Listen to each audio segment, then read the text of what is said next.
जी एज में रोज रोज चाहेला राजा जी एज में कुछ नहीं खबरा में सब कुछ बसेज में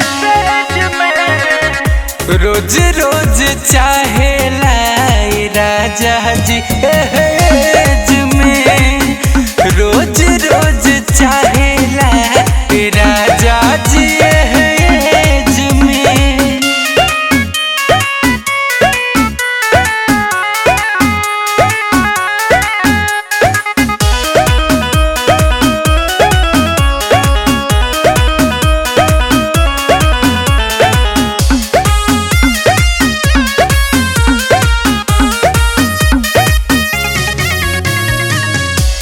कागज के रुपिया ला जारेला जवनिया हो कैसे बताई कितना होता परेशानिया हो।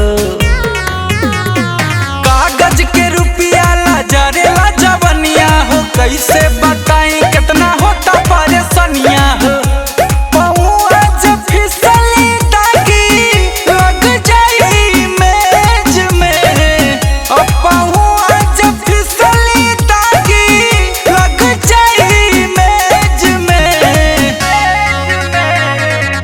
रोज रोज चाहेला राजा जी एज में रोज रोज चाहेला राजा जी एज में।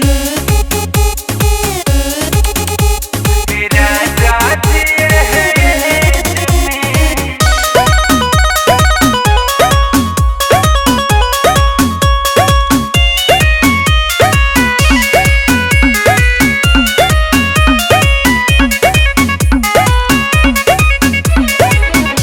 गुंजन कुंदन तुहके कैसे समझाई हो घर के भीतर हमरा आवता रोबाई हो।